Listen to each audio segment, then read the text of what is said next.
Nice. I know we got more questions. Let's keep this going.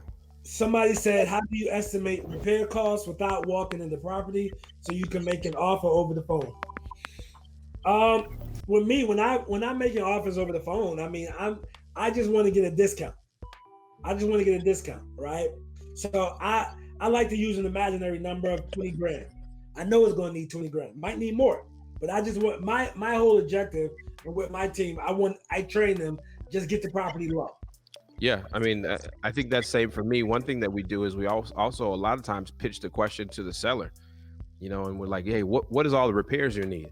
And typically their repairs are going to be, the cost of them are going to be higher, but you have to be good at asking the question the right way. So for example, I made a post about this. There's two types of questions, right? There's the questions for you to gain information, and there's also questions for your seller for you to help paint the picture for your seller, right? If that's the point, right? So you asking them, hey, so what do you think it would cost to do this? Hey, look, if I gave you a bag of money, what would you do to the house? What would that cost? Okay, cool. What would that cost? In the middle of building rapport, you can ask these type of questions. So how would you get, I guess the main question is, how would you get actual repair cost for houses that you're not be able to see? CJ, how do you do it when you're doing something virtually? Because we're buying stuff we're not seeing. We're just making a good guesstimate, and it's usually high. Yeah. We don't get stuck in what the repair costs are or anything like that. So what we use is as-is comparables for the property. All right, you want to put yourself in a position where you look at as-is comps, determine what a property can sell for in similar condition.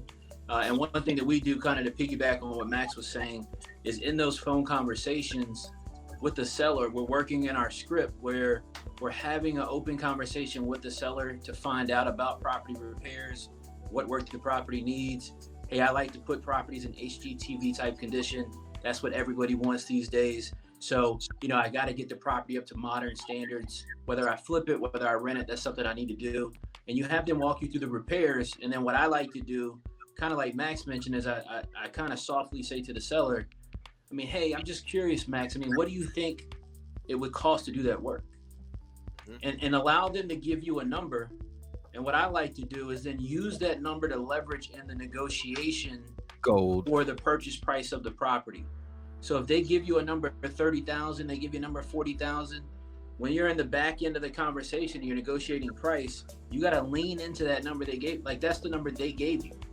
You got to lean into that and use that number to work them down on their price.